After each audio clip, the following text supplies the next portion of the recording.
My name is Andrea. The open meeting law requires that I notify the public that this meeting is recorded.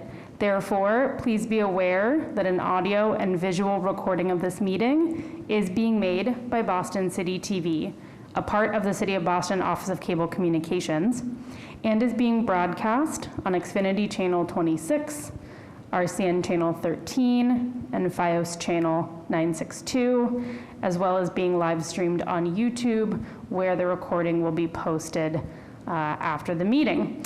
If you need the agenda, I'm about to put a link in the chat. If you have any questions about communications access, such as captions or ASL, you can also DM me, Andrea Patton, and I will help. With that, I'll turn it over to our acting chair, vice chair of the executive committee, Olivia Richard. Hello, good evening. Welcome to our final meeting of the year and of the Disability Commission Advisory Board. We'll start with introductions. And we'll start with Carl. Okay. Hello, good evening, happy holidays, everybody. My name is Carl Richardson. I live in Brighton, and I identify as a member of the deafblind community. Thank you. Cool. Paul? Hi, my name is Paul Caron. I live in the West End of Boston.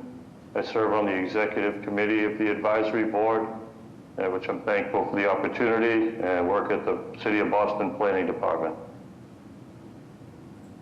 Juan Carlos? Hello everyone, happy holidays as well. My name is Juan Carlos Ramirez Tapia. Commission members, I live in Boston South End. I'm a person with disability, spinal cord injury specifically. Okay.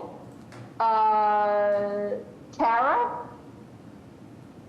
Hi everyone, I'm Tara Southard, and I'm also on the executive board for the commission, and I represent Roxbury. All right. Wesley?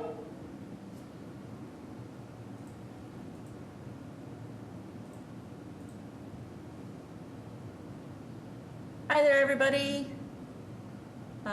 My name is Wes, and I am using sign language interpreters throughout the course of this meeting. They are two female sign language interpreters, so you will hear female voices, but I myself am a white male. I am wearing a navy blue hoodie, and I am a member of this board, and I live in the North End. Happy holidays as well to all of you. Okay. Andrea, can you make Paulette co-chair?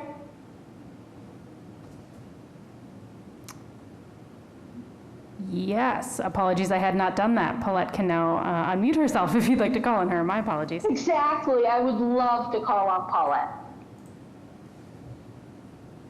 Paulette Durrett. I live in the Mattapan section of the city. I'm an older Black woman with black glasses and a gray t-shirt on, and I'm a member of the commission, and I'm retired. Awesome. Okay, I am Olivia Richard. I'm the vice chair of the advisory board, and I am a white female wearing glasses, close-cropped hair, headphones, and a black t-shirt. And I come from Brighton. Olivia Zari has joined as well. I don't know if you saw. Oh yes, let's make her a co-chair too.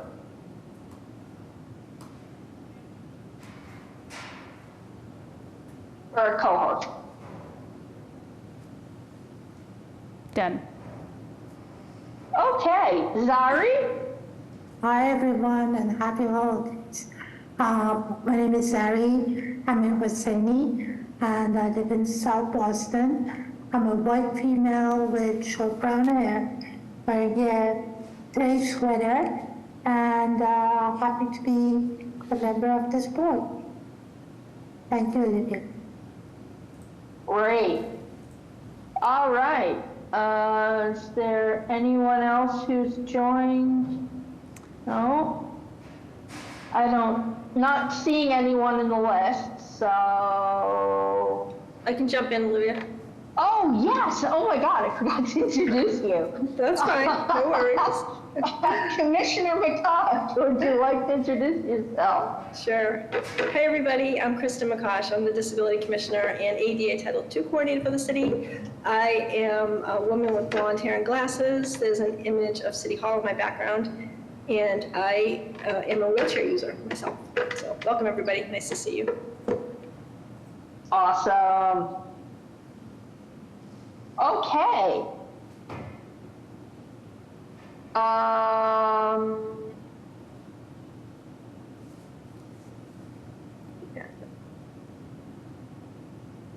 So we've done that. We have a quorum. So would anyone like to make a motion to approve the minutes? This is Carl. I make a motion to accept the October minute. Paulette, Second. second. Paul, I second. Awesome. 2 seconds. That's great. Any discussion? All right, hearing none, we'll take a vote. All in favor say aye. Aye. Any Aye. opposed? Any abstaining? Nope. All right, it passes. We accept the minutes.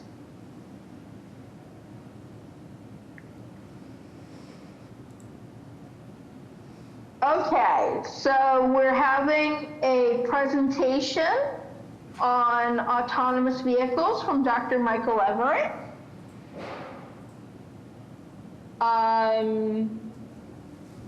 Dr. Everett, are you ready? I'm ready to go. Okay, let's take it off. All right, I've just shared my screen. Everyone, is that coming through? Yes. Great. Yes. Okay, so let me just give a quick introduction about myself. So I'm Michael Everett. I'm an assistant professor at Northeastern. I've been here for about 3 years, but I've been living in the greater Boston area for much longer than that. I moved here in about 2011 for school, and then I've enjoyed it so much I haven't left. So I lived in Back Bay for a while. I lived in the South End for a few years, and then moved to the suburbs recently. The goal today was for me to give a little presentation about the current state of autonomous vehicle technology. I'll share a little bit from my perspective as a researcher thinking about autonomous robot navigation and give my perspective on how these vehicles work, kind of sensors, decision making, and then some of the limitations and safety considerations that I think are really important for us as citizens to be aware of. So I'll give the presentation, and I would encourage you all to chime in at any moment, ask me questions. I'll give the presentation kind of trying to assume as little background knowledge about the topic as possible. But if you are an autonomous vehicle expert, or if this is the first time you're hearing or learning about these, I'm happy to take any of your questions. So I'll just move on to my next slide. So the first question I wanted to pose is, why are we talking about this today? So over on the left of the slide, I just have a picture from Channel 5 News of a Waymo self-driving vehicle that was starting to do testing in Boston earlier this fall. And I think that recent commercial interest in thinking about these robotaxi services around Boston is really exciting for a lot of people. You think about the level of access that you can get around town in new ways that was not possible previously. I think that's very exciting, but at the same time, it's hard to separate the hype that the media is portraying and some of the companies are portraying versus the reality of what these systems can really do today. So that's one of the goals of this conversation, is to try and share some of what's really going on.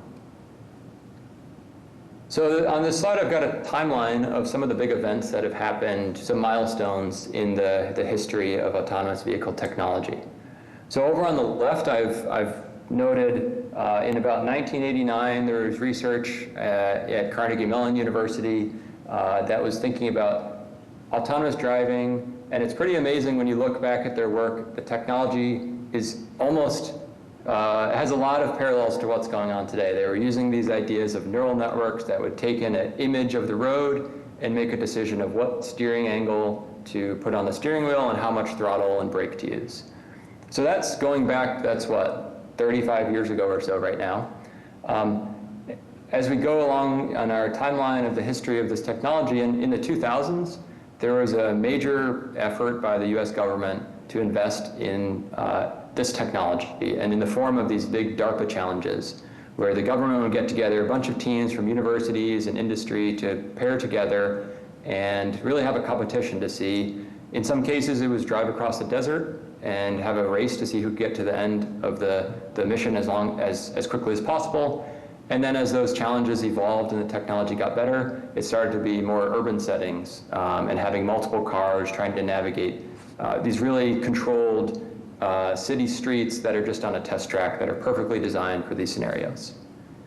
So that big investment by the government led to a whole bunch of research and new ideas and people that were trained to think about these problems. And that led to this huge era of growth in the 2010s of almost every car company you can think of or name, and even a bunch of car companies and manufacturers you've never heard of. We're all saying, we're working on autonomous vehicles. This is the future, and tons of investment, billions and millions of dollars went into this. In about 2012, one of my milestones on here is that the Google self-driving car passed the human administered driver's test. And that's a pretty important milestone, I think. You know, there's some caveats with that statement of exactly what test they passed, but the fact that even about 13, 14 years ago, we had a car that could navigate the same test almost that a 16 or 15-year-old person may be driving, depending on what state they're in. I think that's pretty remarkable that was possible at that time.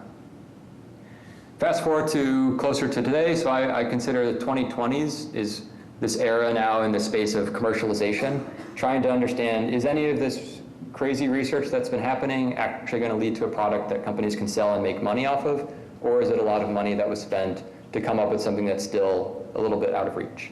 So that's the era that we're in right now. Almost all the companies have either merged or changed focus, and there's really just a few key players now that are still investing heavily in what we'd call these robo-taxis, which would be a service that can drive you around. A lot of other companies have focused now on just advanced driver assist of lane keeping or advanced cruise control, where you as the driver are still in control at all times, but maybe can pass off under your decision making. The last statistic I'll mention on this timeline, just to kind of ground the conversation with where we are today. So there's some estimate out there by one of these analyst firms that says Waymo is now giving out 450,000 paid rides autonomously per week. And I think that number is pretty staggering with relative to where we were a few years ago. The rate of progress of, these aren't just experimental rides in the sense that their employees are taking rides in the cars because they know how they work. These are almost 500,000 paid rides by customers every single week. So the technology is out there in lots of cities. It's something that you can download an app and take an autonomous vehicle ride if you're in San Francisco, Los Angeles, Phoenix, a few other cities. So I just want to kind of make sure everybody's sort of aware that this is something that is out there, and there's questions of whether it makes sense for that to be happening in Boston. So I'll talk a little bit about how these systems work. The two big ideas that I want to convey are that autonomous vehicles use sensors to see, and they use computers to make decisions. So I'll walk through a couple of types of sensors that are used to understand what the world looks like from the car's perspective, and then I'll mention at the end a little bit about the decision making that these cars are capable of. So it's not that different from ways that people drive. We use different ways to observe the scene around us. In the slide that I have right here, I've got a 3D LiDAR sensor visualization of what that type of data looks like. Over on the left is if you just looked at a single measurement at a single time step, and you can see all these rings. that are effectively is just sending out a pulse of light, seeing how long it takes for that pulse of light to come back. We know the speed of light, so you can calculate how far away that object was. And if you do that about 1 million times a second, you can build up what we call these point clouds, or all these dots that represent coordinates of objects around you. So that's a really important sensor that's being used by a vast majority of the autonomous vehicles that are out there, this LiDAR sensor. Over on the right, I've got a nice graphic that's actually coming out of my research group. If you've driven down Columbus Ave in the South End across Northeastern's campus, you may recognize one of these parking garages that we made by putting a bunch of 3D LiDAR scans together. But that's kind of the big idea here in terms of 3D LiDAR is one of the most important sensors for autonomous driving. One of the other big technologies that gets used is cameras. That might be very intuitive to give you the visual idea of what the scene looks like. And it kind of complements the information that's available from the LiDAR sensor that I showed on the last slide.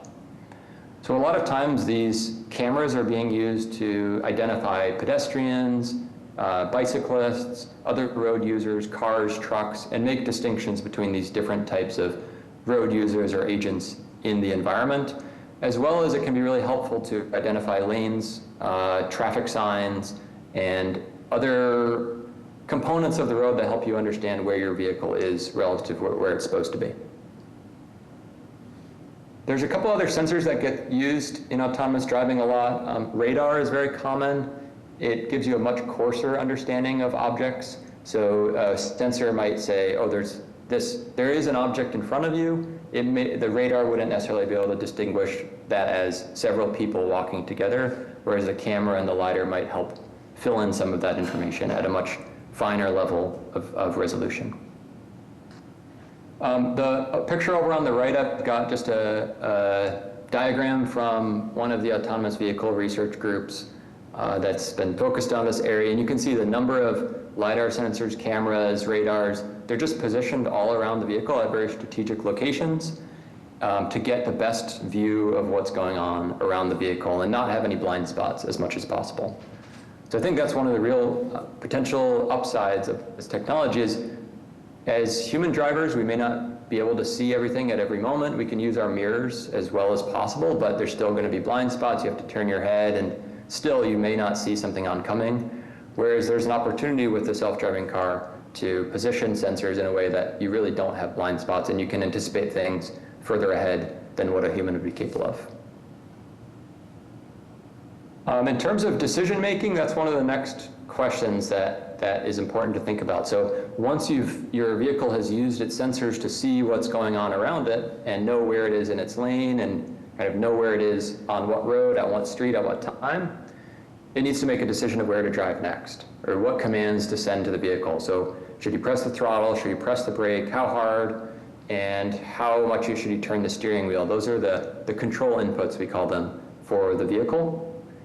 And so the way these systems work is the car will estimate where it is, where it wants to go, and then it will design a path or a trajectory that considers all the other objects or other agents, as well as the rules of the road, to make sure it decides a path that is collision-free. It's not going to bump into anybody, it's not going to get too close to anyone else, and it's going to respect the rules of the road. Those are the main considerations that go into designing that path. There's some smaller effects that as a company starts to think about delivering a service that people want to use, things like rider comfort, things like getting to the destination quickly, those become factors, but those are definitely secondary factors after all the safety considerations are taken care of. So there have definitely been questions as this technology has matured of sometimes these autonomous vehicles, people complain that they're almost too safe or too cautious, and they're not willing to go into an intersection because they don't want to do anything that's potentially risky. And then if you're the passenger, you may rather have a human driver who's willing to take those risks, and that's a question that everybody has to think about a little bit differently. So I'll close with a couple statistics that I just grabbed from Waymo's website. And Waymo's just one representative example. A lot of people say that they're kind of the leaders in this space. I think between them and Tesla, those are probably the two most commonly talked about self-driving robo-taxi services that are being deployed in various cities. There's definitely others, so I don't want to exclude anyone, but I feel like those are often top of people's mind. Waymo is I find them very transparent with their statistics, so you can go to their website, which is listed down at the bottom of this slide.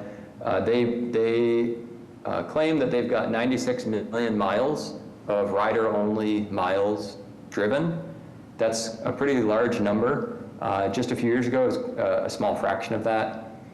They've driven, for instance, about 30 million miles in San Francisco, maybe 3 million miles in Austin. That's a newer service, and so they're thinking about expanding that list. There's just 4 cities listed on that slide that I grabbed from their website.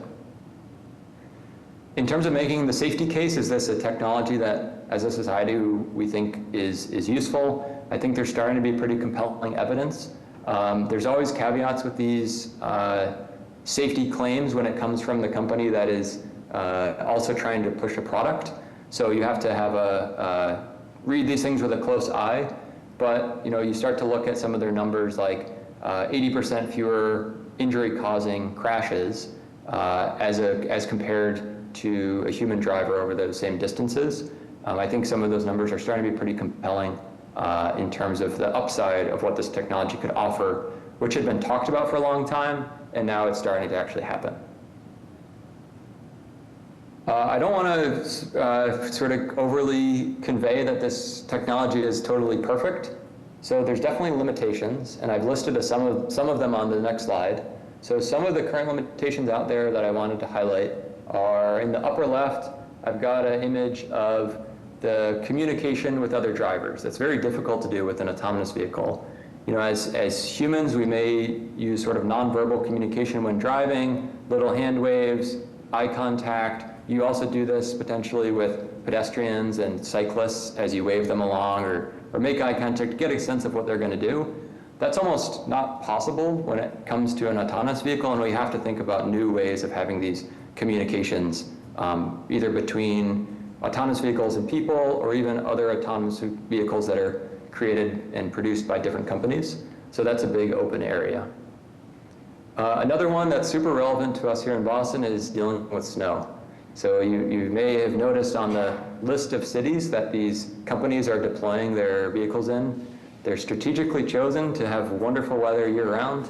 Boston, we don't quite have that luxury. So snow is a big issue for a lot of these sensing modalities that I mentioned before.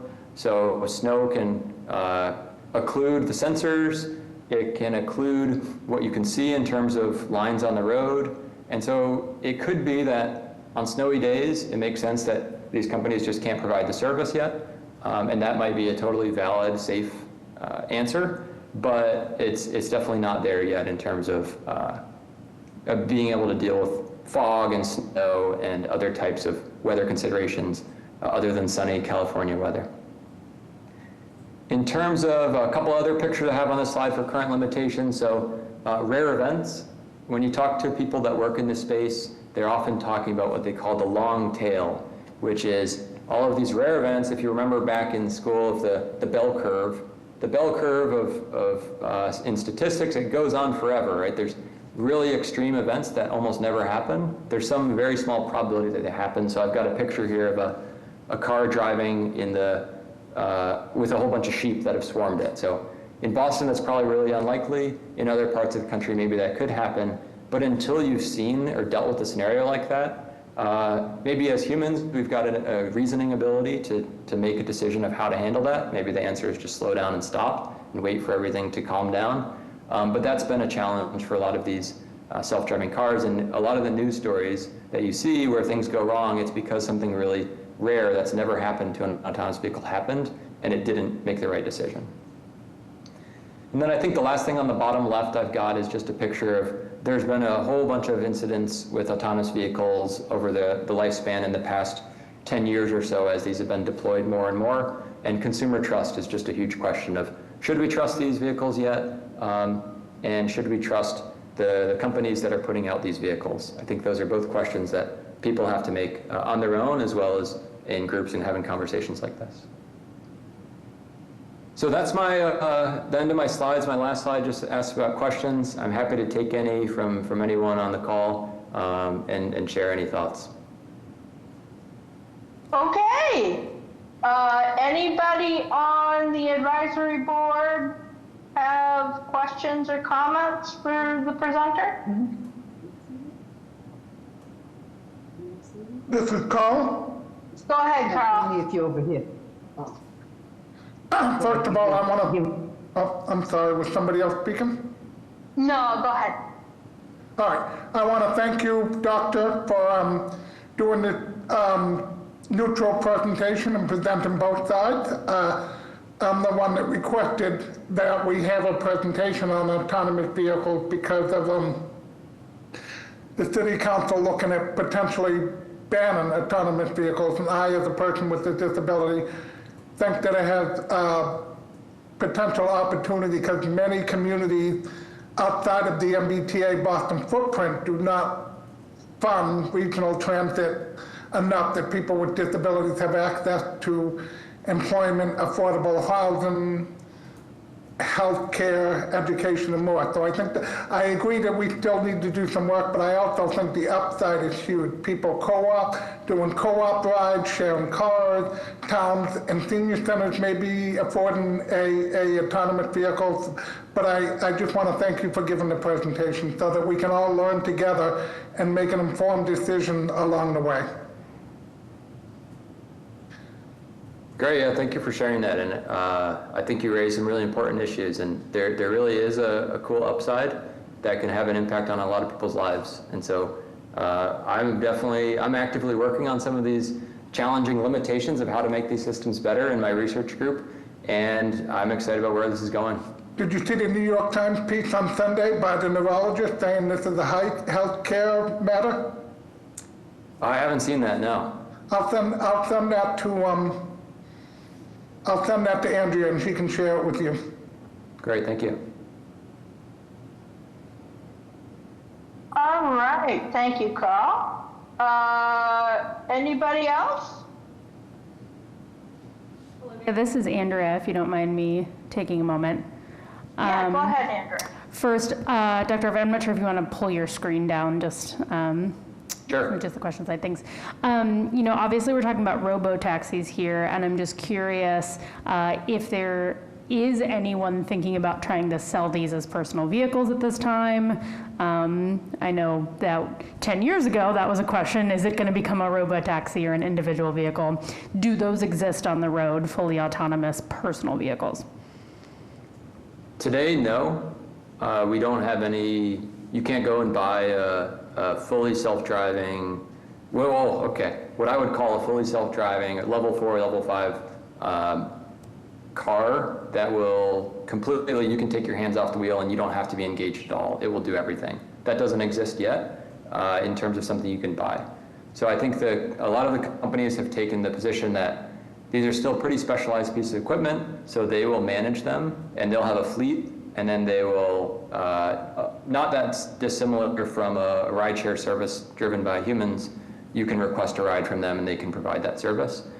Do I see that happening in the next 5 years, being able to buy a car that has this like robo-taxi capability? I don't see it. I don't know how much weight you want to put into my prediction, but I think there are definitely more and more advanced driver assistive services, and so we usually call those like the level 2 or level 3 in terms of the kind of classification of how autonomous it is, how much it can help you. And so those you can definitely buy, and I think the cars you can buy today versus a couple of years ago are quite a bit more capable when you switch them over into those modes. But a lot of them will have things like eye tracking to make sure that you're still paying attention to what's going on, and they won't let you switch into that mode permanently. Thank you. I think at the same time, when I say fully self-driving, like Tesla will advertise a product called full self-driving, which to me is not an accurate description of what it is. So I think it's important to be very clear on what the technology is actually capable of today.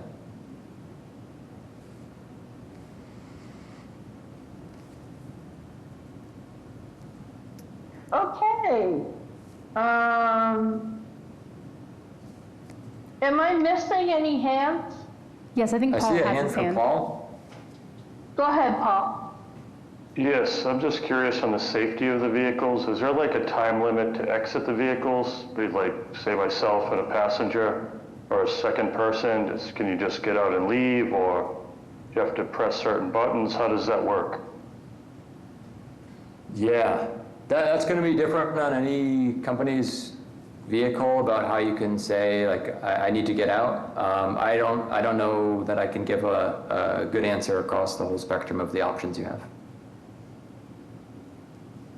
Thank you. And we do have one question in the chat, Olivia, from a member of the public. Oh, I see Commissioner first.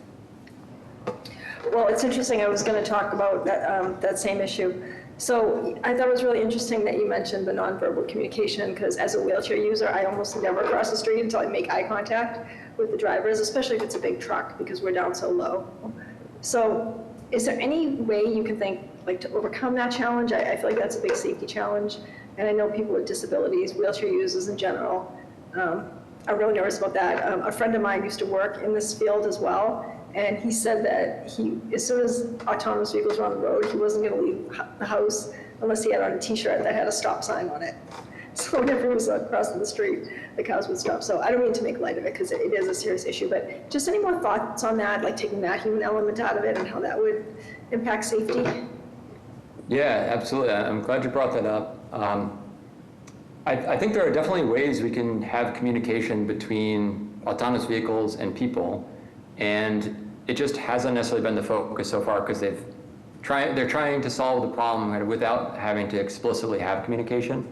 But we already have some methods. I mean, you can have your turn signals on. That's one level of nonverbal communication.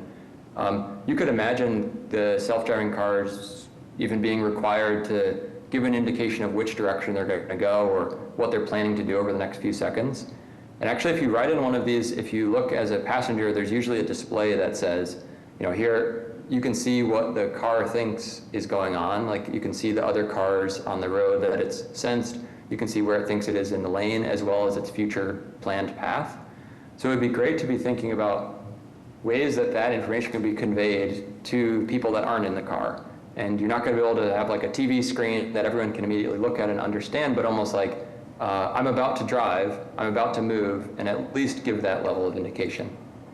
And the question in the chat also says, does the car honk the horn? Like, does it have that capability?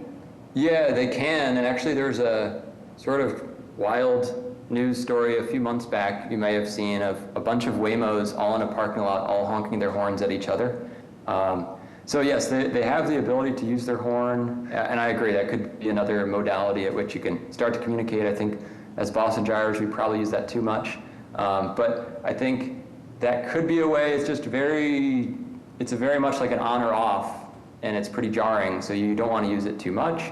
But I think maybe there's other ways you could have some sort of, you could even imagine some sort of car that's talking to pedestrians. I'm about to go, and that could be really nice if done in a clean way. And then just two real quick questions. I hope I'm representing questions that people with disabilities have, so that's why I'm taking all your time. But so you mentioned the LiDAR and all the sensors on the car. Have they been, and you said it's almost like no space that's not affected by a sensor. So they'll study different heights and different like sizes, because I know we have children. Like I said, we're lower to the ground than a standard pedestrian would be. So is that all considered, and is there anything studied on people with disabilities specifically, like if they're walking slower, somebody's older? Because I agree with Carl, this technology could be very revolutionary for people who can't drive, but at the same time, we are concerned about these safety issues. Yeah, so yeah, all of the companies working on this have entire teams of people thinking about exactly like what position and what angle, what orientation to place all of these different sensors to get the best understanding of what's around them. I don't know of specific research or examples of teams working on making sure that they can see people of a certain height, for instance. So I could maybe look more at that if that would be helpful. But I do think that there are a lot of test cases that these companies will go through on test tracks. They'll have objects of different sizes come in front of the vehicle and confirm they can detect them, as well as stop or swerve if something needs to happen. That's great. Thank you so much. Olivia West does have a question in the chat as well. I'm happy to read it.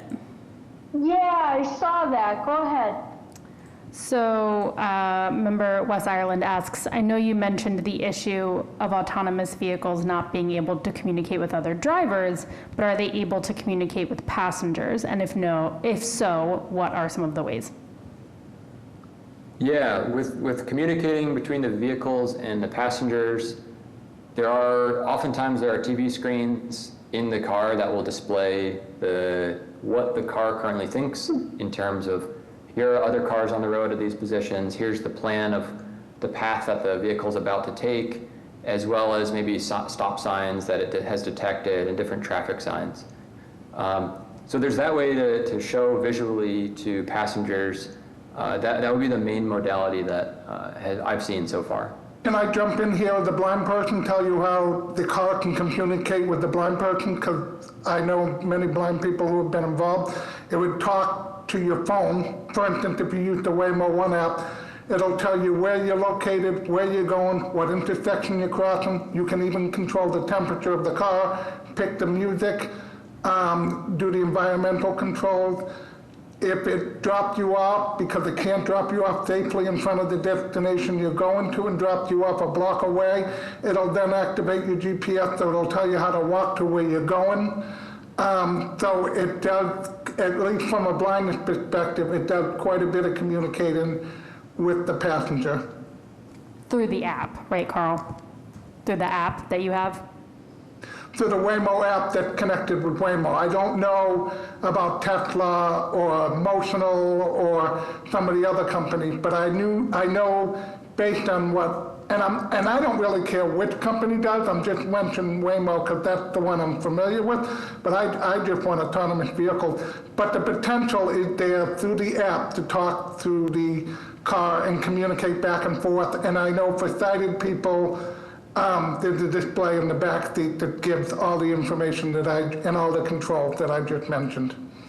And you can even set a setting, like if you're disabled, say, please don't pick me up too far away from where I'm standing, that sort of thing. You can even tell it you can't walk too far, that sort of thing.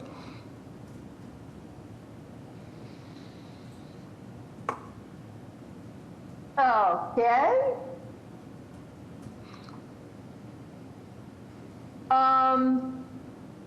Closing out, I actually had a really quick question.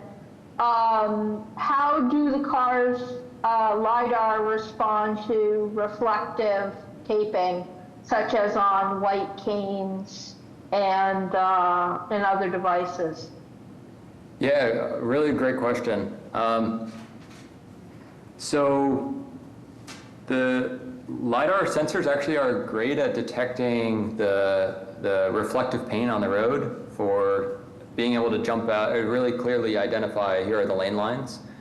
So it's actually great for that because you get a very high level of reflectivity. And these sensors can actually distinguish between the intensity of the light coming back to them. So they can almost see color in the sense that they can tell how strongly light was reflected back, and then you can get kind of a lightness versus darkness. So I haven't seen any examples actually myself of how well these LiDARs would sense a cane in particular with the reflective paint, but I would imagine that the fact that it's reflective is actually a really positive thing for the sensor's ability to pick it up. There is another question though for small objects, as you get further away from the sensor, their resolution gets worse and worse. So as you're far away, it may or may not pick up something that thin. So that would be a question that would be worth thinking more about.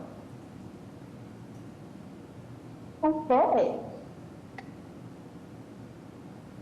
Not seeing any other hands or questions. Doctor, if we wanted to learn more about the work that you're doing and that Northeastern is doing, how would we look that up? Yeah, so my research group at Northeastern is called the Autonomy and Intelligence Lab. And if you look us up on Google, you'd find my website, and we've got a bunch of a description in text on the main page of what we're doing, as well as a lot of our research papers, if you're interested in that. are found on the publications tab of the website. And then all the people involved, all the PhD students and postdocs and undergraduates, for instance, they're all listed on the website as well. Thank you. Thank you. All right, thank you, everybody. All right. Moving on to our next item on our agenda. It is the Executive Committee Elections Procedure Overview. I'm happy to take this one, Olivia. Please do. Great. So just a quick note for, I think everyone's been through this at least once, but a reminder that our executive committee positions are one-year terms within your 3-year term as a board member. So we do elections every year. We have 4 positions: chair. The chair's responsibilities are to set the agenda and chair the meeting, create subcommittees. The vice chair's role is to be on the committee and help the chair with that, and as Olivia is doing today, actually running the meeting should the need arise. We also have a secretary and a treasurer, which are some wonderful positions because you take care of your money, which you don't have. Yeah, that's why Carl used to joke he loved that position. And to make the meeting minutes, which again, you all are lucky. Colleen Flanagan in our office does that and does a great job at it. But really what they do is they help the executive committee, again, set the agenda, set the priorities of the board, and at times lend an extra effort for things like the letters that you all write and send to legislators. So those are the 4 positions. We take nominations in January and a vote in February. Any member can nominate any other member or themselves, should you wish to nominate yourselves. If you don't feel comfortable doing that, understood. You can always contact Commissioner McCosh. She is technically a member, it's a long story, but she can do that nomination for you because I know it can be uncomfortable to put yourself for that position. But we will be taking those nominations at the January meeting, which during Commissioner's report we'll get into. I don't have a date for you yet, but just a reminder to be thinking about that over the holiday season and let us know if you're interested in leadership on the executive committee. I don't think I missed anything, but Commissioner, let me know if I did, or if any current members of the executive committee want to say anything, obviously, please do. There's a half-an-hour meeting over Zoom once a month. That is, plus if there's any email back and forth over signing a letter or language that needs to be brought to the full board, they usually run it by the executive committee before it's brought up as an agenda item. So those are some of the commitments we have as executive committee members.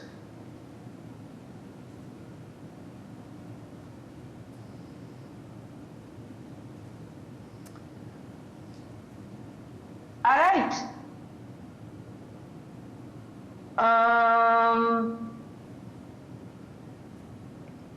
Let's move on to the chair's report. Did Jerry submit a written report? Yes, he did. So you get to hear from me a little bit longer. Jerry is on. Hi, Jerry, but not in a position to come off mute. So no worries. I will be a voice today. So, a message from the chair: gratitude and future leadership. I'm sorry not to be able to chair this last meeting of the year, but I'm just getting home from some medical treatment and am a bit under the weather. Thank you, Olivia, for leading tonight's meeting, and I will participate as much as I can while listening in. It is my continued honor to work with and help lead such a strong group of advocates on the Disability Commission Advisory Board. Thank you for all your dedication and hard work this past year. As we look ahead to the new year, elections for the new board leadership are approaching. I want to encourage everyone to seriously consider stepping up into a leadership role. We will discuss this more thoroughly at our January meeting.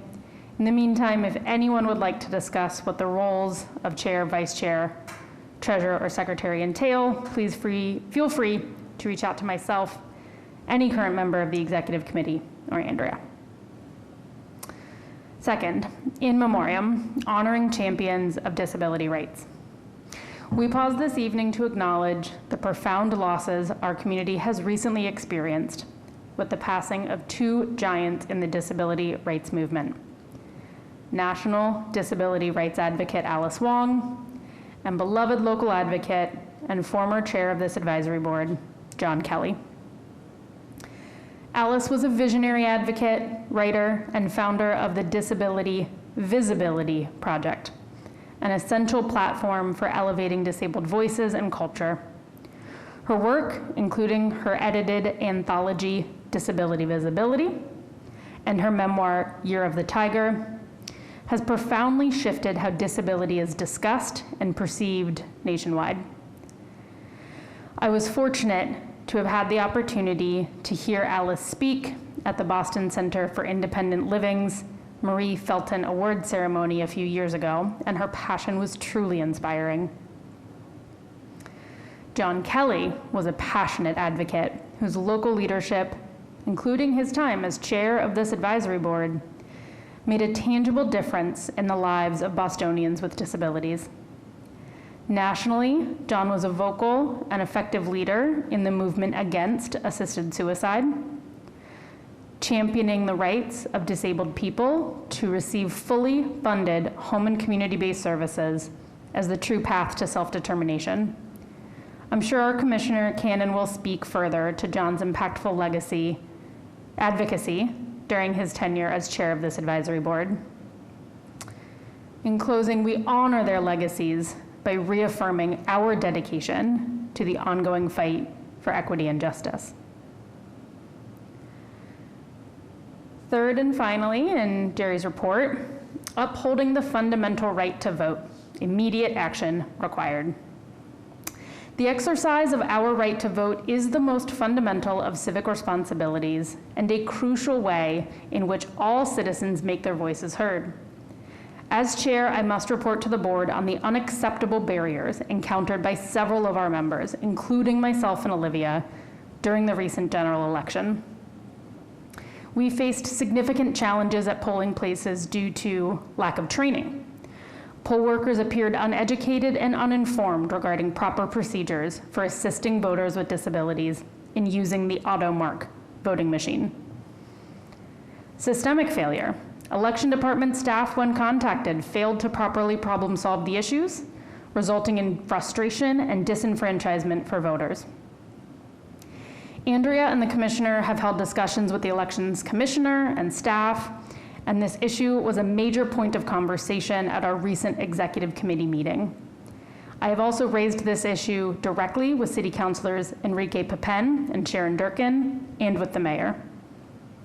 The challenges we face are compounded by the fact that the AutoMark machines represent outdated technology that no longer meets modern standards for accessibility and ease of use. Our path forward. I implore this board to make voting accessibility our most urgent priority going forward. We must work collaboratively with the elections department to achieve two essential goals. First, immediate training improvement. Implement mandatory, rigorous, and practical training for all poll workers on assisting voters with disabilities and ensuring the correct use of the AutoMark machine. 2, technological modernization. Advocate strongly with the Secretary of State's office to allow the City of Boston to pilot or adopt modern, accessible voting technology that moves beyond the limitations of the AutoMark machine. In a climate where some are actively trying to silence the voices of marginalized communities, we must fight back by ensuring that people with disabilities can freely and easily exercise our right to vote on every election day. Thank you, and I wish all of you a happy and healthy holiday season. Thank you. Let's move on to the commissioner's report.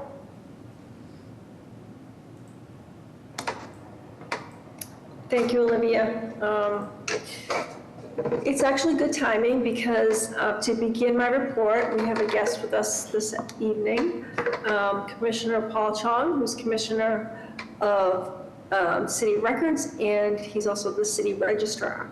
Welcome, Commissioner, and we thank you very much for attending. You heard the report, and we've also had many discussions about this topic. So I would love to turn it over to you to give the board some information about the general processes that we're working on to improve voting, and then maybe some specific thoughts on what happened and a path forward.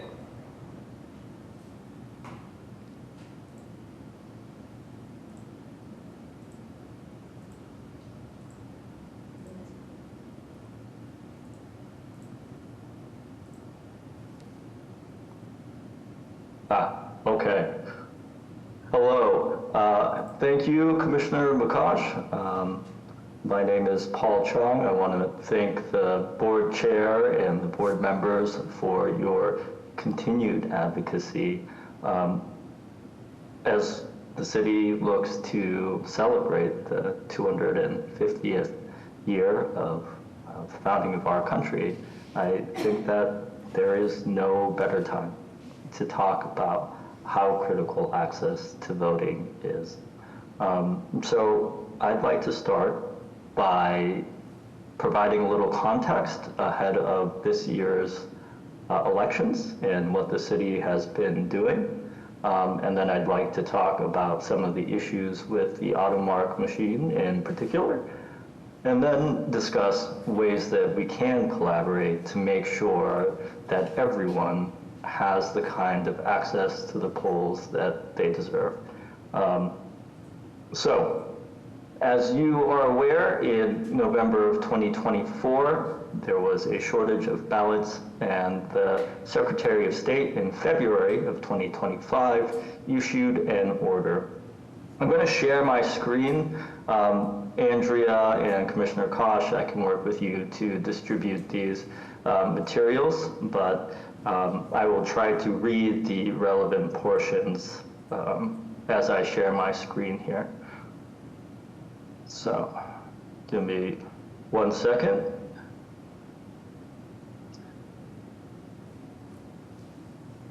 All right, here we go.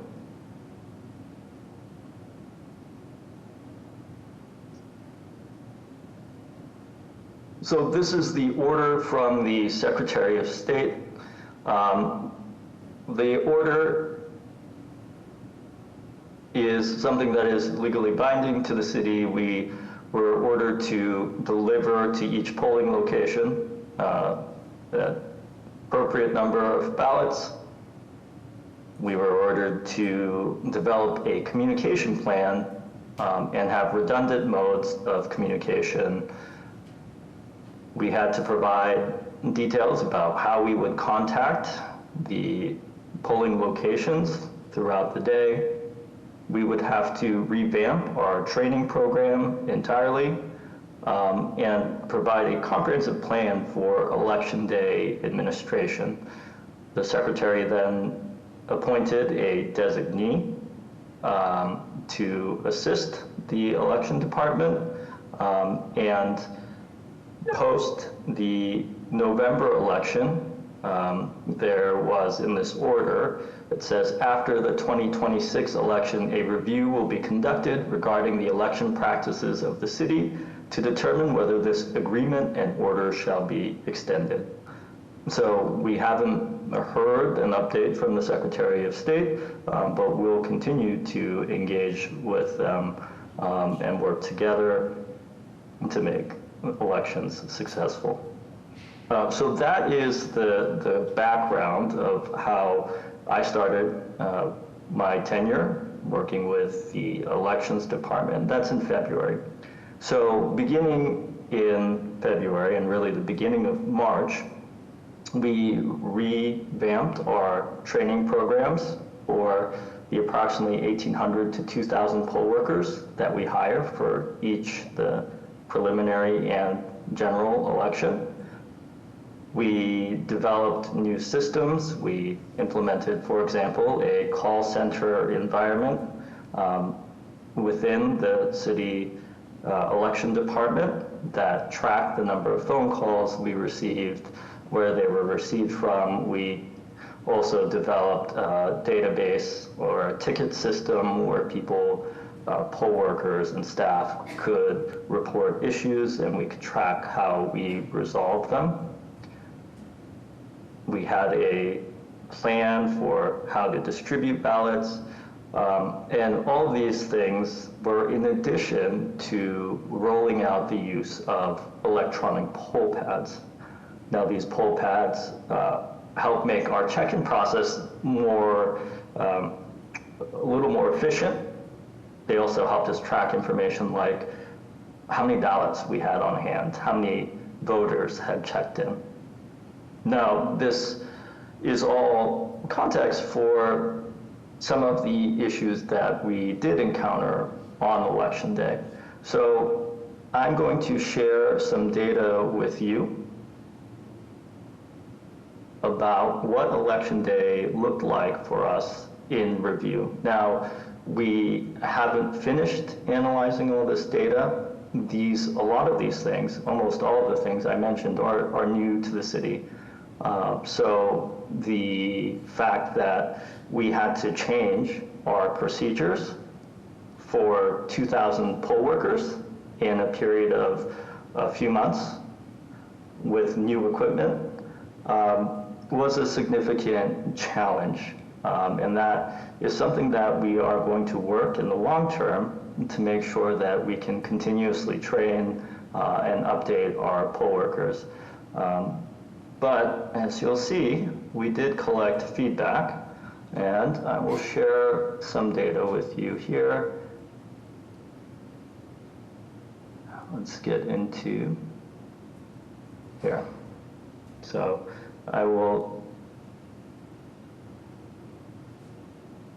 these are some of the improvements we just talked about. One of the things that we implemented this election cycle were quick reference guides for poll workers on a number of topics. So what to do if you have an equipment failure, for example. Now, that will factor in later as we talk about the issues with the AutoMark machine, but this gives you a sense of the systems that we modernized, the ways that we tried to empower our staff. We redid our training, and how we're trying to use data and feedback from really key stakeholders and voters to make elections better. We used 274 new poll pads, and anytime you roll out new technology, one of the issues, for example, if you've ever battled with the Wi-Fi on your iPad or your laptop, you know, connectivity can be a real issue. We're really proud to work with our IT department and ensure that there were no connectivity issues between the election department and any of our polling locations. Our calls were quickly answered, both from poll workers and the general public. Our poll workers and volunteers felt well trained. They appreciated the resources, and we're collecting information and gathering feedback now, because obviously there's always room to improve, and that's why we're here. So this is some of the feedback that we've received. We got positive feedback. We have opportunity areas. We're collating this data, and we're really going to spend in the run-up to our congressional midterms next year. The goal is to take the feedback and turn it into operations and change. So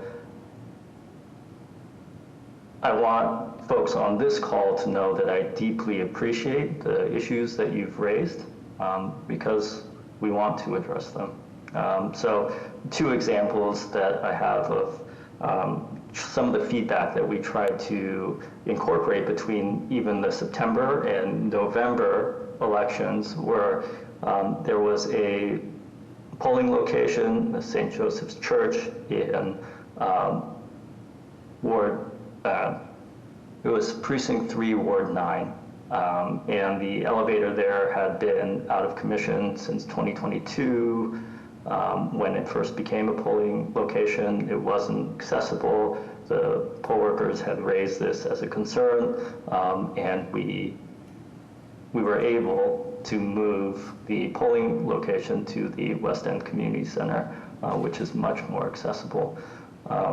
We also heard a request for more quick reference guides for poll workers, such as what to do when we need to issue a provisional ballot or when we need a voter to confirm their residency. So we're planning to make more of those and certainly would appreciate partnering with this board and Commissioner McCosh and her team to work on those materials. So I won't go through this too much. There was always training for poll workers, but the poll workers are paid a stipend, and the training regimen has been remote, partially because of COVID, but also because it can be a challenge for poll workers to take time off or to travel to attend trainings. This year we did mandate in-person training for poll workers, and we also sent staff into neighborhood locations to try and make it easier for poll workers to attend trainings. So one of the things that we have to be mindful of are these are everyday people, some of whom don't have paid time off, who work for a modest fee. So the training is something that we really have to be efficient about, but that's something that we'll continue to look at and adjust. So poll workers felt like they had their questions answered. So in September, 84% of poll workers felt like they had the questions that they had answered, and then in November, 92% responded that they felt like they had their questions answered. We have a breakdown. We received about 800 calls on election day in November, and I'll show you that the hold time for folks was very low. So what we did is we had a system where poll workers could call to senior staff in the election department to report issues. For example, if an automark machine went down. Now, the average time for someone to connect with a senior member of the election department was a minute.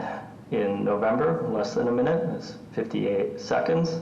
And then for calls that didn't have to be escalated to a senior member of the staff, it was 7 seconds. So we were able to connect poll workers to staff in the election department very quickly. Now, that doesn't mean that we always resolved every issue quickly or perfectly, but the first step for us was to make sure that folks were being connected. So we depended a lot on City Hall volunteers to take calls. The election department is a very small full-time staff, about 30 people. And so if you think about in November of 2024, in a presidential election, we handled something like 16,000 phone calls. And so to have 30 full-time staff administering elections and taking phone calls is challenging. We recruited almost 100 call takers, because we had 25 call takers available at any given time during election day. So that was this past year. We made a lot of change in a very short period of time, but we really anticipate doing that again. And we can't do that without your support. So to talk about the AutoMark machines and some of the issues that board chair and others experience, how we treat one person and how any person experiences voting is how we treat everyone. And it's a reflection of our democracy and our city and our values. So we're really committed to making sure that those issues don't arise again. Now, the commissioner has asked us to review the data and to study the kinds of reports that have come in, and we're working on that now. But I think what we can commit to is changing our training. So we have 2 training sessions for each, for our poll workers, whether they're a clerk or a warden or just regardless of their role. We will certainly make sure that we spend time developing new training material, additional training material, and we'll really lean on the expertise of Commissioner McCosh and her team, and certainly with your input. And so I'm committed to providing this body regular updates on the progress of that and soliciting your feedback. So I know that we had issues with the AutoMark machines, and unfortunately, the machines were first introduced in 2003, and so we are now hiring staff that are younger than the AutoMark machines. The majority of the issues that we've identified so far that are recorded, that we've seen in our data, have to do with the machines malfunctioning, but there certainly is a training element. And so, you know, we are going to do both. We're going to work on the machines. We'll certainly have discussions with the Secretary of State's office, but we'll also work on the training to make sure that whether you're a poll worker or an election department staff, you understand the right ways to help every type of voter. So I don't know if there's a whole lot more detail I can give to you, but I'm happy to answer questions. So Commissioner McCosh, I'll turn it back over to you. You want to pull down your screen, Paul? Great, thank you so much, Commissioner. Andrea, if you want to share my report, I can just give a few bullet points. I only have a very few bullet points to make, and then we'll turn it over to the board for questions for Commissioner Chung. So the commissioner talked about the issues that were reported to us, mainly the AutoMark, how it's old technology, the equipment often malfunctions, and we have seen that there's a need for poll worker training in that sense. So I just had a quick question as far as process, Commissioner. Is it possible to put some instructions in writing and have them available at every poll location? Because, you know, just for the easy fixes for the AutoMark, and I know it's not going to fix everything, but I wonder what the training consists of for the AutoMark, and if that's something we could make like an FAQ, really quick sheet. 100%. Okay, and then the other concern that we heard was when issues were elevated to the Situation Room, residents were given information about accommodations that, first of all, didn't suit their disability, and second of all, didn't resolve the problem. So some residents actually wondered whether their vote was even recorded, which is like a worst case scenario. So Was there any training for situation room staff? I know you said there was City Hall volunteers. What kind of training did they get? So the situation room staff sit through the same trainings that poll workers are given, but we are certainly open to doing additional training. And again, really look forward to working with you on that. Okay, yeah, I know when I first was appointed in my role, I did a training with the elections department. I think they may still use my video, but I've talked with Commissioner Tavares about updating that, not only because it's over 10 years old, but, talking about newer, systems or processes that we have. So Olivia might actually be in the training with me. I think we did it together. And I was on the video too. Okay, Carl too. So we will definitely pick this up after the first of the year, just to let you know about our commitment to it. But one of the drawbacks, like the commissioner mentioned, is that the state law actually requires use of the AutoMark as the technology. So we plan to also advocate at the state level with the commissioner to get a different sort of technology, if any exists, to improve this process. So that's really all I had to say. I'll turn it back to Olivia or Andrea if you have anything else to add. I have a question of the commissioner, if you don't mind. Of course. So I've actually played with the next generation of the AutoMark. Is that something the city of Boston looked at, or is it dependent on whether the Secretary of State recommends that and purchases that equipment? So the answer to that is no. The state law requires that the Secretary of State certify election equipment that's used. So until we have this certification, we can't use it. Okay, good luck with that. But certainly, I work for the state, that's why I said that.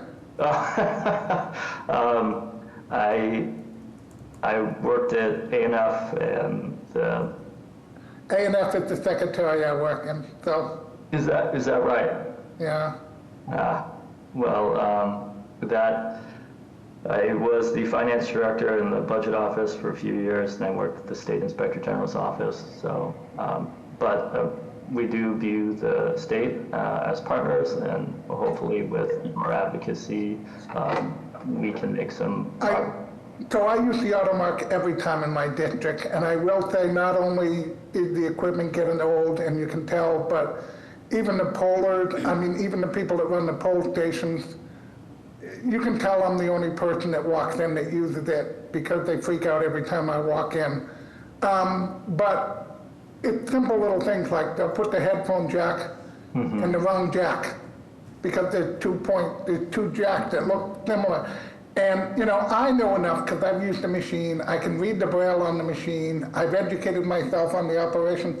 But what concerns me is that the blind voter or the voter with a disability that doesn't know how to tell the attendee at the poll station, no, you did this wrong, you put it in the wrong jack, or no, you need to power it down and reboot it or whatever. I know what to do actually.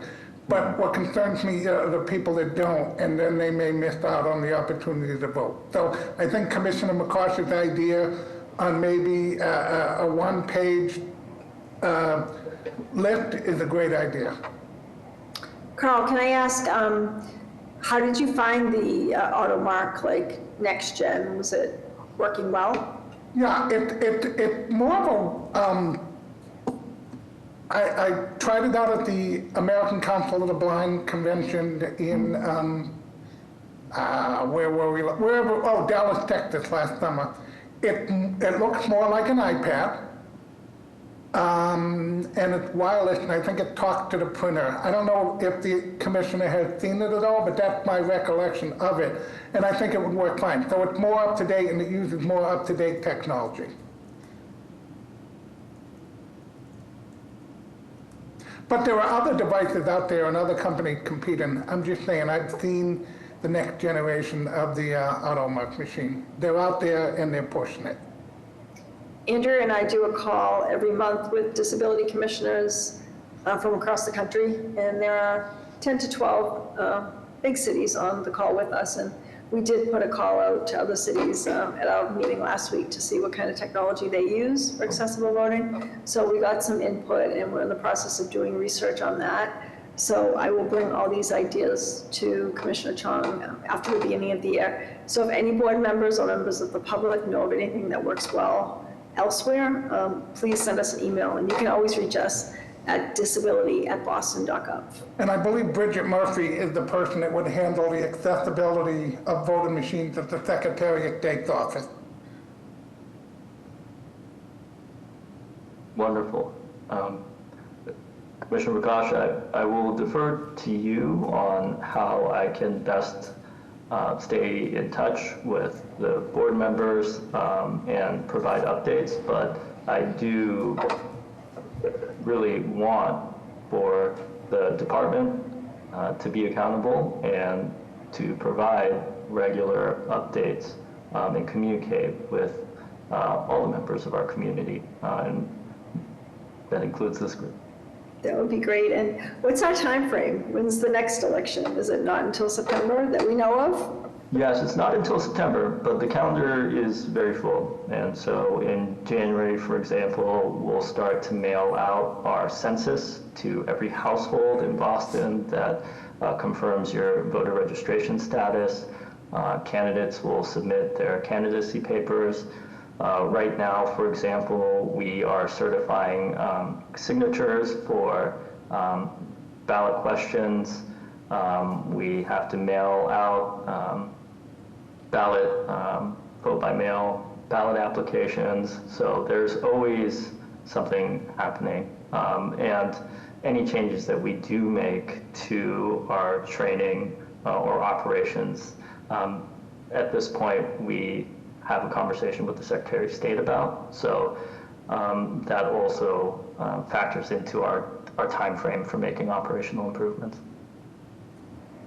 Great. So I think we have a plan, board members, that we will meet with Commissioner Chong and the Elections Department in the new year. We'll start to bring our research together around technology, and we'll make a plan for training. I know Commissioner Tavares, who runs the Elections Department, is also very committed to this.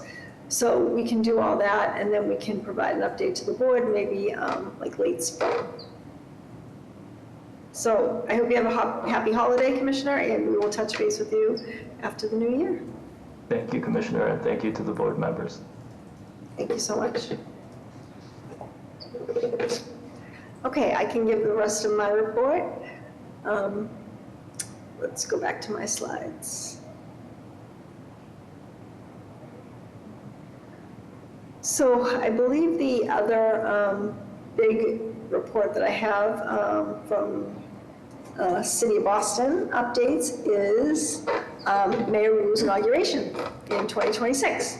Sorry if I could chime in really quickly. We've mentioned the CODA. I don't know if you got to this bullet. We've mentioned CODA to this group a lot. So this is the group of other appointed volunteers like yourselves. They are also interested in learning more about this AutoMark process and maybe whatever.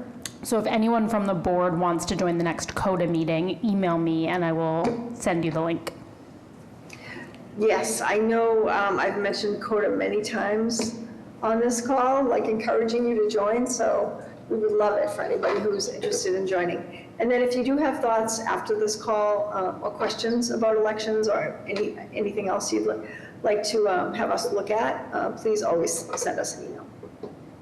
Commissioner, if it's okay, I'd love to attend that meeting, the CODA meeting. Okay, we can follow up with you about that as well. Wonderful. Thank you so much. Sure. So the next update, like I said, Mayor Wu's inauguration will be Monday, January 5th at 10 a.m. at Boston Symphony Hall. And board members will all be invited, and your invitations will be arriving soon. Andrea is working on language and communication access, and as well as wheelchair access. We got some input from board members on like the best seating locations, which we really appreciate. So hopefully everybody will get their invitation, and those who are able to attend will have no access issues. And we'll go to the next slide. So for our department updates, the big one that we have is our outreach tour at the Boston Public Library. Colleen's been working on this for almost a year, so I'm going to turn it over to her to give this update. Thank you, Commissioner. I'm very happy to report about the Disability Outreach Tour at Boston Public Library branches. We started this in February 2025, and we will finish within a year. So we're going to finish this up in February 2026. So far, we've visited 16 branches. We did have to skip a couple because they're under construction, and the remaining branches are all scheduled below. So you'll see, I'll be in the North End tomorrow from 3 to 5. On January 6th, I'll be at the Honan-Alston Branch Library. The following Tuesday, January 13th, I'll be at the South Boston Public Library. The next Tuesday, January 20th, I'll be at the Parker Hill Branch. January 27th, I'll be at the Roxbury Shaw Branch. And then in West Roxbury on February 3rd, and Hyde Park February 10th. All the tour dates will be 3 to 5 p.m. except for Parker Hill, which closes a little early, and that's why you'll see on the slide it says from 3 to 4 p.m. And I just want to share that this tour has really been about meeting residents where they're at. And I've met parents of youth with disabilities. I've met staff members working at various different places in Boston with disabilities who didn't even know that this office existed. And I hear every time that they're really appreciative of all the work that everybody does to make Boston accessible. Thanks, Colleen. And like Colleen said, her main purpose is really to interact and engage residents. But when she's been at every branch, she's also been taking notes on any access barriers that she comes across, which is really great because I don't think I myself have been, I know I haven't been in every neighborhood library branch, so it's great to just have eyes on the ground to see what we can improve. My staff and I meet monthly with staff from the Boston Public Library to talk about physical and communication barriers that we can improve or eliminate. So this has been a great tour for Colleen just to get that information that we can share. My staff and I do those monthly calls with a bunch of different departments, with Age Strong, Public Works, Boston Public Libraries, like we said. So it's just one of the ways that we work with other departments to improve access systemically. So thanks, Colleen. And we'll go to the next slide. So some updates on the advisory board. As Jerry mentioned in his board report, we did hear the sad news that John Kelly passed away in November.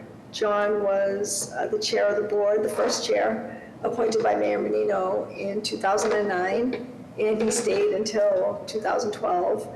And when he left, I remember saying to him, I feel like my high school boyfriend just broke up with me because I leaned on him for doing so much when he was the chairperson. And John was a great advocate, other than his work on the board as well. He started the NAG group, Neighborhood Access Group, and then he worked so diligently on Not Dead Yet's chapter of Second Thoughts in Boston. I am currently putting together a list of all the things that John did when he was on the board, because I was going through some old records, and he did a lot of work with the governor, like writing letters, requesting meetings. He worked with the general manager of the T. He got him to commit to shoveling bus stops in Boston at one meeting. I don't know if anybody remembers that, but he was a great leader, and he will be missed. Never replaced, but certainly missed and honored. On that note, I did just want to share that John was really responsible for getting the first access path on City Hall Plaza. And another board member was also working very closely on that. That was John Winsky. We lost John several years ago. So John Kelly and John Winsky deserve a lot of credit for the access that we have in City Hall today. And they will always be remembered for that. So moving on to current members, most of our members right now are on holdover status. I think only 1 or 2 are active. And we do have 3 open seats, as you know.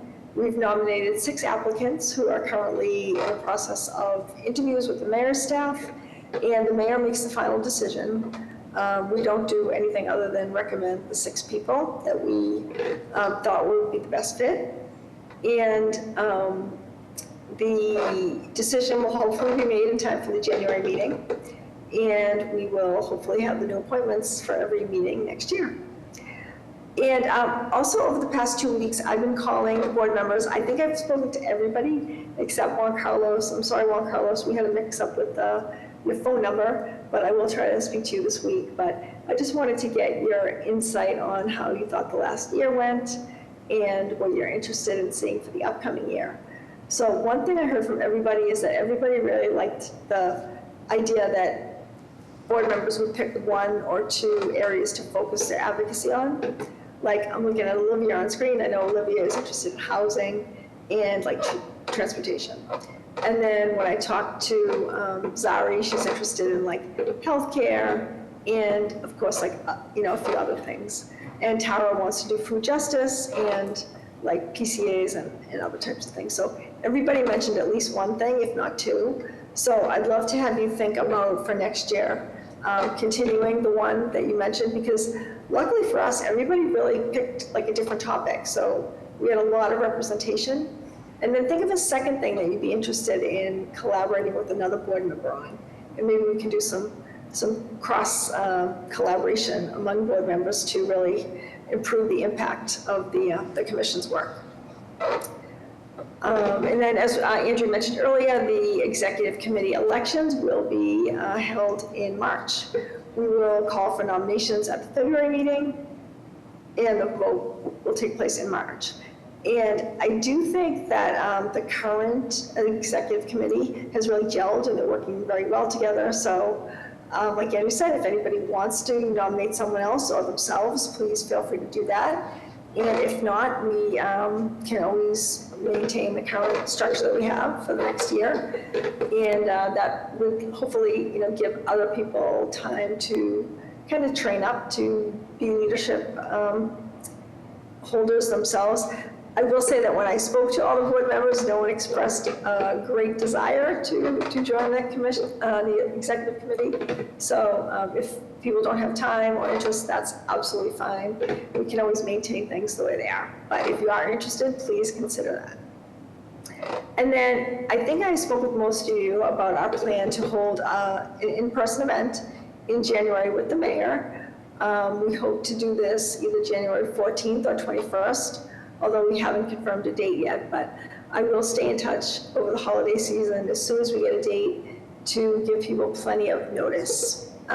What the plan would be, it would be a press event, and we'd have all the board members who are holdovers or new members be sworn in at the same time with a big congratulations from the mayor and hopefully some members of the press, so we can talk about what we do. And then we'd probably have just a brief meeting because everyone will be in person. And then we will go back to remote meetings, but we can always think about bringing back the in-person meetings in the new year. Next slide.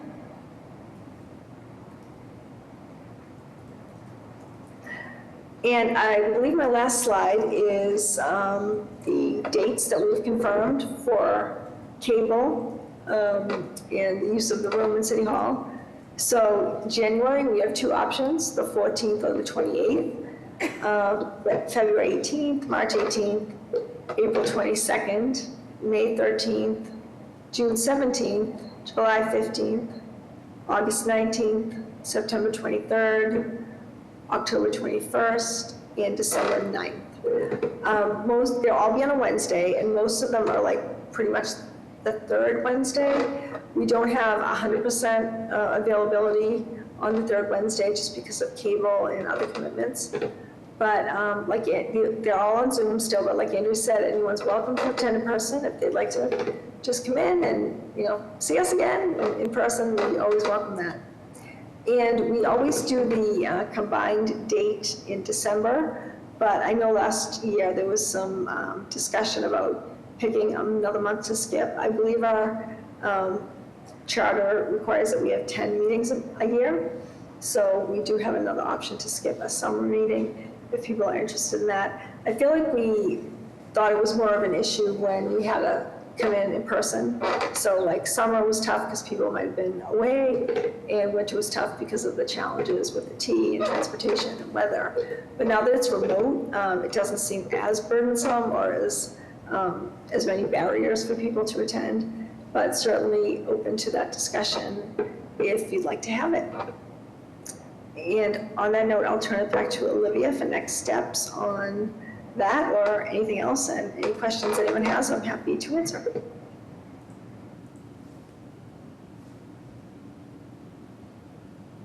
Okay, does anybody have any questions for the commissioner?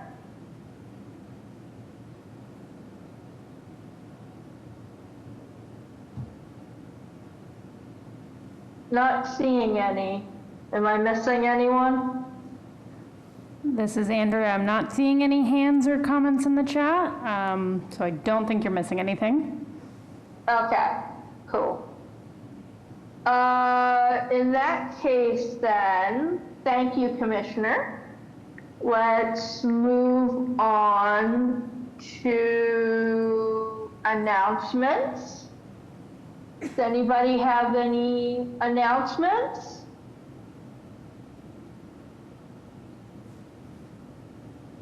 Anything they want to share, anything going on? I believe I forgot to mention that the memorial for John Kelly will be on January 17th at Spalding Rehab in Charlestown. Okay. I'll send her an email closer to the date as well. Thank you.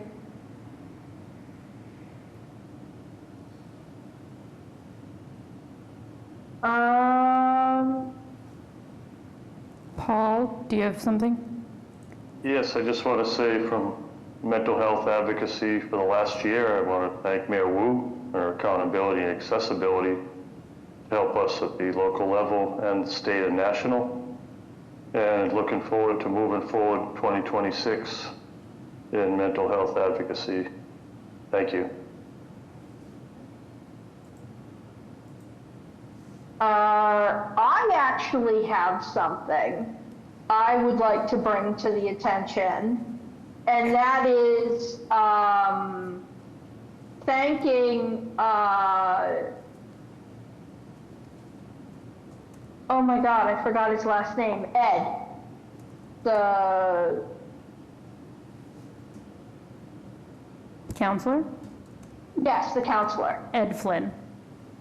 Ed Flynn. How did I forget that?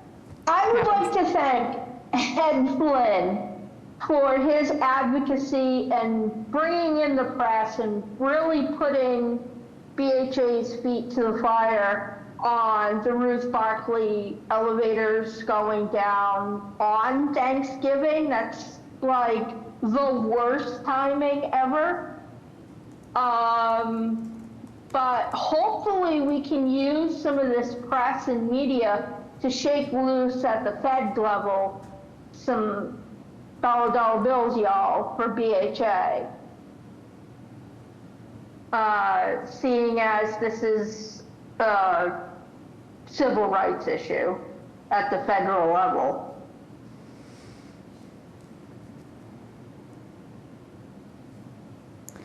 Olivia, can I ask, do you know if any BHA tenants or others have done any advocacy to Congress about this? Just curious. I don't know. The Resident Advisory Board hasn't done anything. Okay. I know that, which is the BHA appointed committee. Okay. I know that CHAPA has done some mentioning to their people at the Fed level that this is a situation that needs to be dealt with.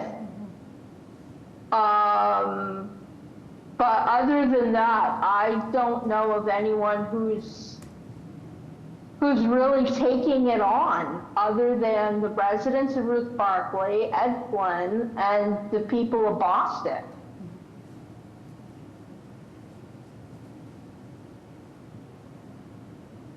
So that's what I've got.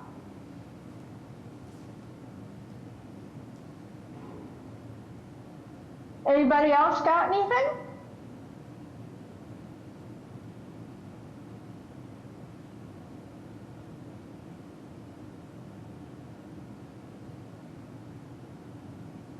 Okay, seeing none, hearing none. Let's move on to old business.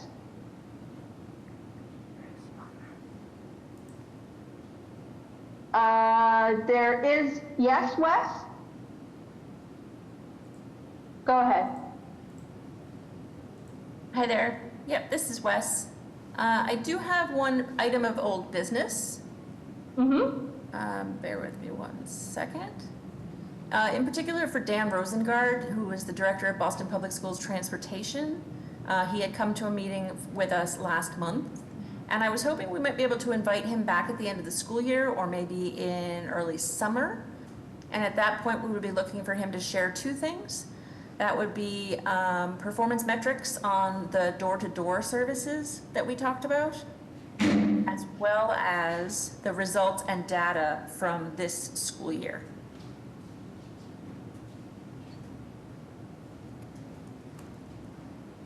Oh, agreed. Yep, we can definitely put that on our list for an update. We can circle back on transportation and on voting. We'll schedule that in for the new year. Thanks, Wes. Great. All right, any other old business?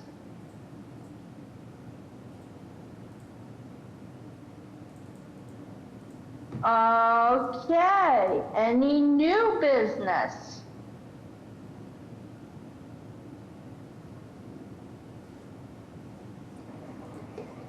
I did have one thing I wanted to propose to the board just for consideration. Absolutely. Thank you. So one pet project that I've wanted to work on for years and did a little bit, but then really didn't do much more, is on establishing a disability history trail in Boston or a disability memorial in Boston. And it just occurred to me recently that maybe the board would want to do some work on this. If so, we could put that on an agenda or potentially do committee on it. Nobody has to respond now. I'm just throwing it out for you all to think about, because I think maybe you would make more progress on it than I have. So we have such a rich history in Boston. And this actually came up in a couple of conversations with the board members when I checked in with you all. So I'd be happy to sort of lead / organize it for board members if anyone's interested. This would be a great project to loop in the arts department too. Yeah, they actually had some grant funding available. I was on a meeting with them a couple weeks ago, and I do think there's a link that we can make to the commission, so I will definitely follow up on that.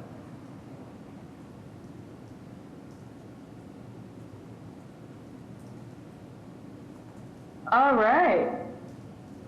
Anybody have any comments about that idea? I just want to say quickly that I love the idea and I would love to partner with you, Kristen. The other question I guess I had is I'm assuming this is a history trail of disability movement. I just don't want to make any assumptions. Yeah. I mean, I think that's open for like input. The reason why it sparked my interest was I got an old map of South Boston where I grew up, and just on this one map I saw a lunatic asylum, a home for feeble-minded youth, and the Perkins School for the Blind. And I thought, oh, if there are all these things just in my neighborhood in the 1800s, like what else is there? We know we had the state hospital in Mattapan. And then we know that we had a lot of disability advocates in Boston. So it could be anything that, people want to do. So whatever, priority you want to make it, I'd help to shape it and just contribute. And I'd love to work with you on that, Zari. Yeah, I mean, even the history of the independent living movement and that kind of who came first, kind of looking into where did they start, how did they start? That would be kind of awesome, yeah. Yeah, we're already getting a lot of ideas just from that one suggestion. Wes put Majella Horace Mann has been moved in several Boston neighborhoods, and Andrea says that the Commemoration Commission working on the 250th anniversary of Boston in 2030 could be a good link. And yeah, Andrea's mentioned putting up plaques. We see plaques all over the city. So let's get some up for our disabled trailblazers. Love the idea.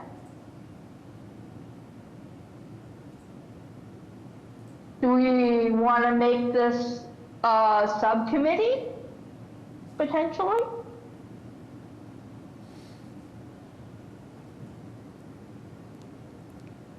This is Andrea. I'm seeing a few smiles. It's not an official vote needed because the chair can just make subcommittees. But if people would be interested and maybe want to put in a thumbs up emoji or something in the chat, maybe give them an informal sense of who might want to join a committee.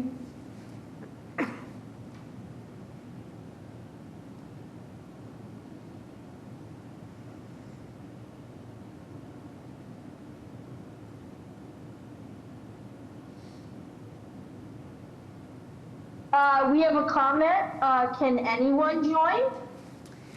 So a subcommittee would be a subcommittee of the advisory board, so it would only be members of the advisory board. But if you want to email disability@boston.gov, we can, one, there would probably be public meetings, potentially. I have to check open meeting law, but also I don't see any reason why they'd need to be private. And I can send you some links to the Commemoration Commission and Arts and Culture if you want to, join their meetings to talk about disability history. So I don't think we could get you on the committee, but would want to do this work in the public for sure. And also, depending on what comes with the committee, if it does move to a more public process or a bigger process, people could always get involved at that point too.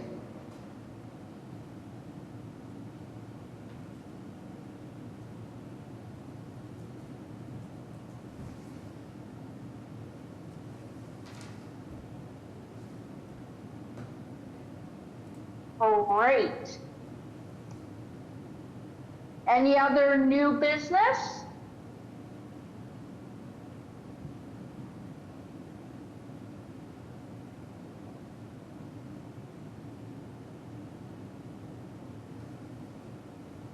Seeing none. Now it's time to move to public comments. Great. Public participation. This is Andrea. If you're a member of the public with a comment or a question, we ask that you please use the Zoom raise hand function, come off camera and raise your hand on camera so I see you, or put a note in the chat. You will have to wait to be recognized by the chair, at which point I will send you a request to unmute. You will have 2 minutes to make your comment and or question. Olivia? All right. Let's look at the chat. I do see a raised hand if you'd like to call on Reshma. Yes, Reshma. Go ahead. Hi, Olivia. Thank you. Okay, hi.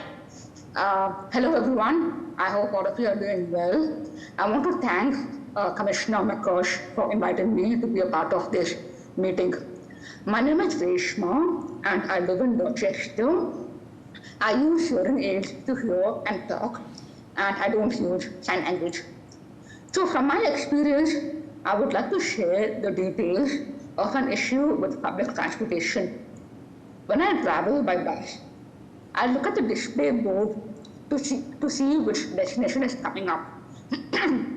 It is really helpful because I don't want to keep my phone in my hand to keep checking Google Maps. However, sometimes when a passenger presses the stop button at the same time that my destination is approaching, that print display of my destination is interrupted and it is not displayed again. So I may miss my stop. My potential solution is to continue to display the name of the destination so that the passenger can read it well before they reach their destination. That is all from my side. Thank you for listening to me.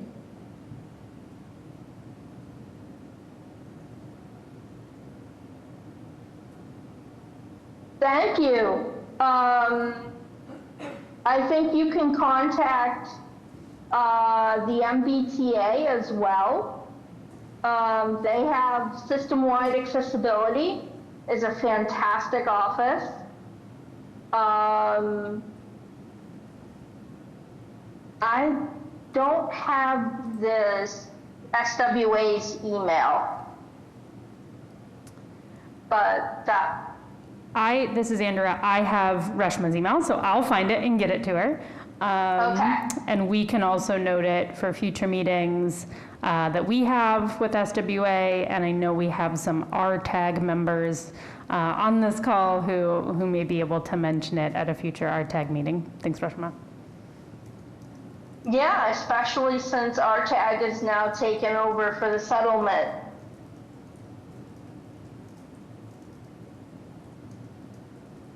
We have two other hands raised from members of the public, Olivia. In the order that I saw them were Bridget and then Ross, if you'd like to recognize either.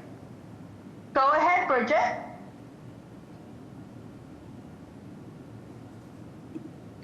All right, thank you. My name is Bridget. I'm 17. I'm a junior at Boston Latin School, and I'm on the Mayor's Youth Council, which is a group of 20 high schoolers, all serving the mayor's office and working on initiatives.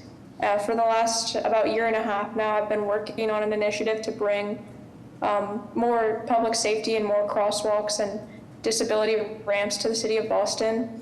And we've definitely faced some challenges and faced a lot of setbacks, but we're definitely seeing our project progress nicely. And so we recently connected with somebody in the Disabilities Commission office. I believe her name was Patricia.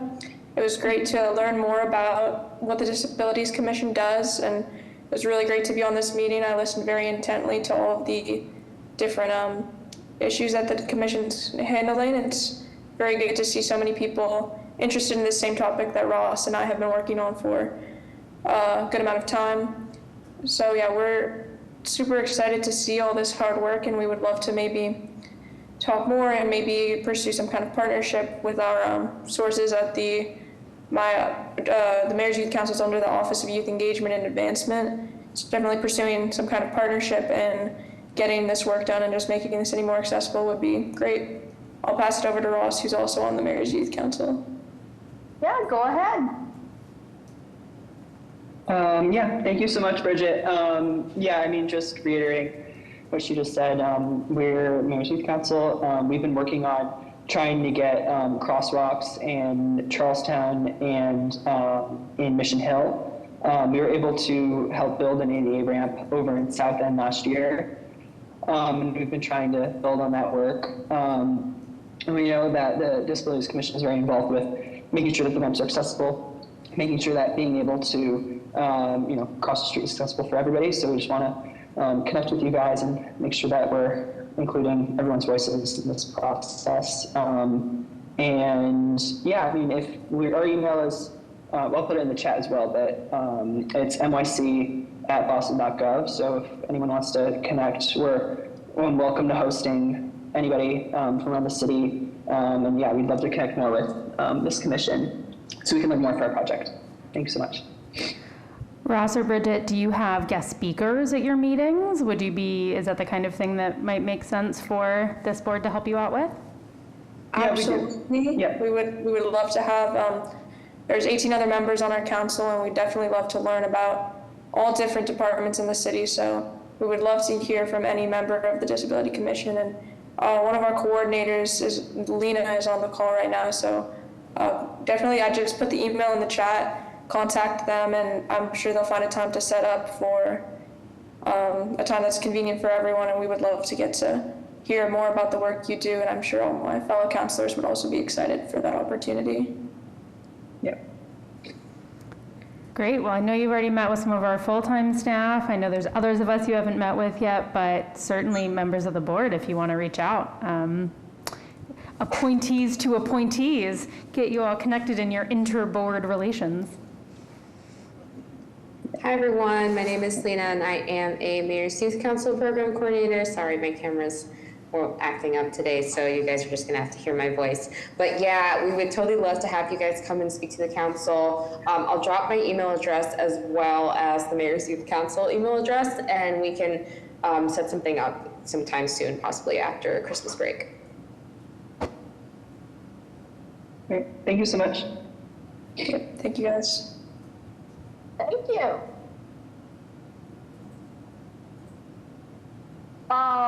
One thing you guys might like to know about is there is a curb cut person in transportation, I think it is, that oversees a consent decree.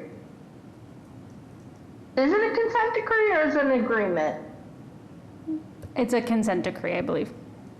Okay, on curb cuts in the city.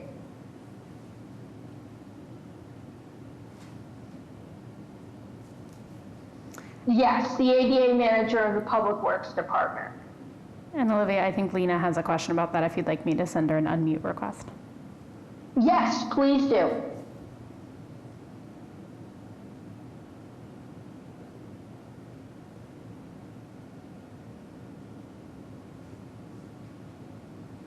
Or maybe her hand was just still up. That's possible too. Oh. Okay.